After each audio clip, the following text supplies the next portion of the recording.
जानकर जेनिफर बहुत डर गई थी। आखिर ये क्या कह रहा था उसका शराबी पिता? क्या सचमुच डेविल उसके पीछे था? तभी मारियानो फिर कुछ बड़बड़ाया। पर तू डरने का नहीं, साला हल्का डेविल। अभी मैं उसका फॉलोअर्स का मर्डर किया ना, अलीशा एंड हर फैमिली।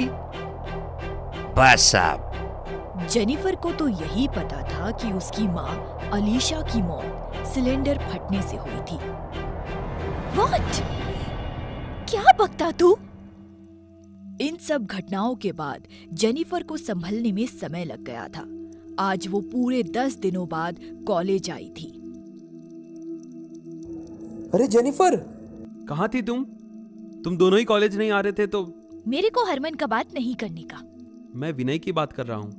खैर, बाद में पता चला उसकी मॉम की डेथ हो गई है। क्या? जेनिफर बहुत दुखी हुई।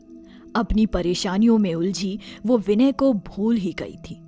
उसने विनय से मिलने का मन बना लिया था। तभी जेनी, तू काहे आया अभी इधर? Bloody murderer! जब से जेनिफर को पता चला था मारियानो ही उसकी माँ का हत्यारा था, वो उससे नफरत करने लगी थी। प्लीज करके बोलता है जेनी, मेरी बात सुन। अर्जेंट करके तेरे को बताना मांगता कुछ मैं अभी। मैं कुछ नहीं सुनना मांगता है, एंड तेरे को देखना भी नहीं मांगता मेरे को। जेनिफर ने अपने पिता से सारे संबंध खत्म कर लिए थे, पर काश वो तब मारियानो की बात सुन लेती। आखिरकार विनय से मिलने जेनिफर उसके हॉस्टल जा रही थी। तभी मारियानो के बाद सामने आया वो, जिसे देख जेनिफर का मूड और भी खराब हो गया। विक्टर, तू क्या मांगता तेरे को अभी? मेरा बात सुन जेनी, तेरे को कुछ भी नहीं पता। अरे वो छोकरा विनय का पीछा छोड़ दे, वो तेरे टाइप का नहीं है। Oh really? एंड तू है ना? यस, मैं है। मेरे को सब पता है जेनी। देख, तू हम लोग का टाइप है, अपना सोसाइटी डिफरेंट है। वो विनय सही नहीं है तेरे वास्ते, मेरे को सब पता है। क्या पता तेरे को? देख, मैं बताएंगा तो तू बिलीव नहीं करेगा।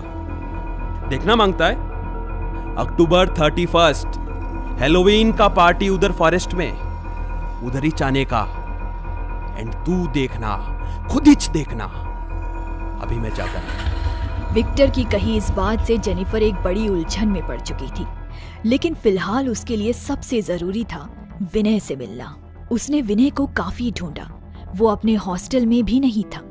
फिर अंततः जेनिफर उस बीच पर पहुंची थी जहां वो और विनय अक्सर मिला करते थे, और विनय वही था। पर विनय वहां अकेला नहीं था। जेनिफर उस बीच पर पहुंची थी जहां वो और विनय अक्सर मिला करते थे।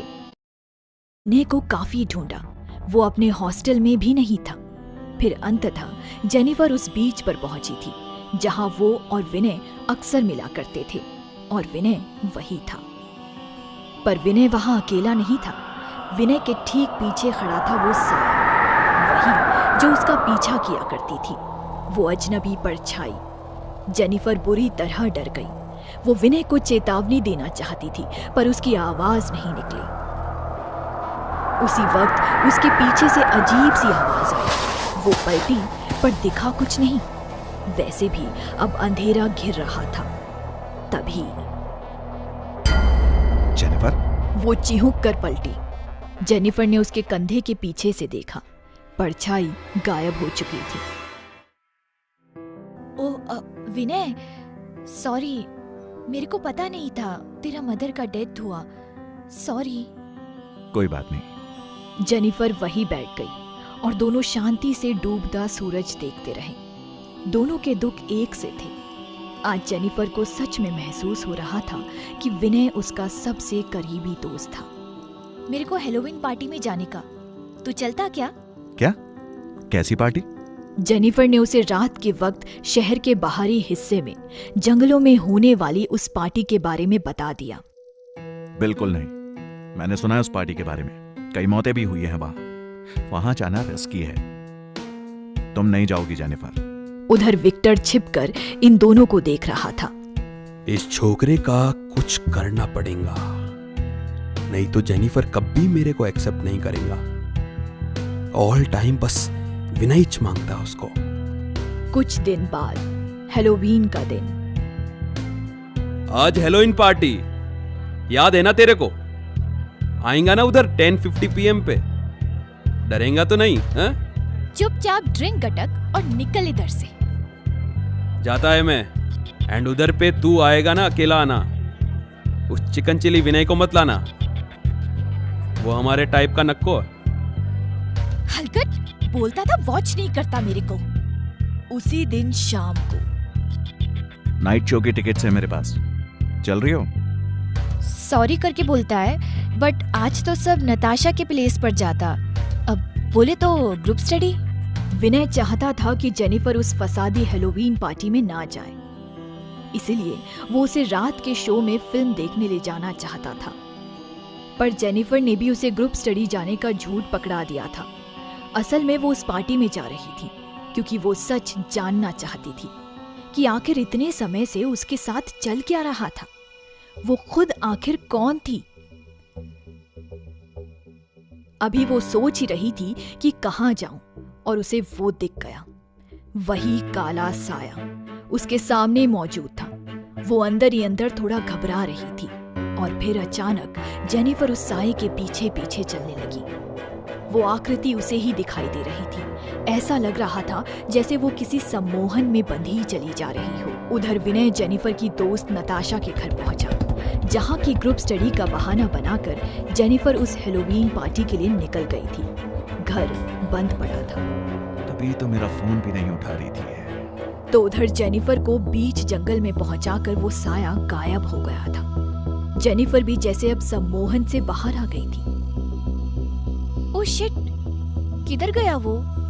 अब मैं किधर जाए? एंड कैसी पार्टी है ये? मेरे को कोई भी नहीं दिखता इधर तो। और तभी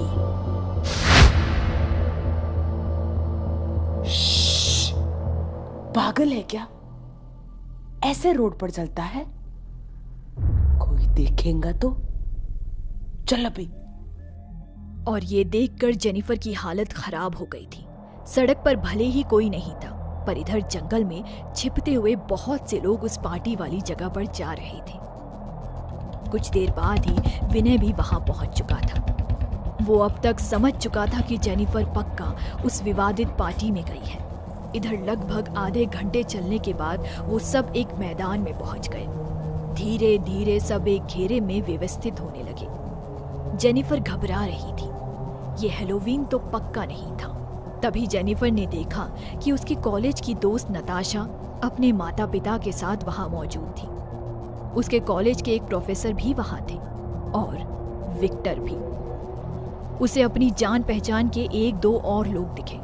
जो अजीब बात थी, नताशा के पिता ने अपने हाथों में एक ब्लेड लिया और अपनी एक उंगली में कट लगाया। वहां बैठे सभी ये कर रहे थे। जेनिफर ये सब देख हैरान थी। उसे भी अपनी उंगली पर कट लगाना पड़ा। वो सब जो भी भयानक विधि कर रहे थे, जेनिफर को वो सब करना पड़ रहा था। तभी अचानक जेनिफर को अपनी कटी उंगली पर किसी की जबान महसूस हुई। वो बुरी तरह चौंक गई। वहां कोई दिख तो नहीं रहा था। फिर वो सारे आवाज करते अपनी जगह पर घूमने लगे। कुछ देर बाद एक बुढ़िया झूमते हुए धीरे धीरे हवा में उठने लगी, बस कुछ इंच ऊपर। फिर धीरे धीरे कुछ और लोग हवा में उठे। हवा में उठते लोगों को देख दूसरे किलकारी मार रहे थे, खुश हो रहे थे। जेनिफर ने डर के मारे अपना चेहरा ढक लिया, पर अचानक से आ रही लोगों की आवाजें सुन जेनिफर ने चेहरे से हाथ हटाया और उसे जैसे लकवा मार गया। वो खुद हवा में 15 फीट ऊपर ठहरी हुई सी थी।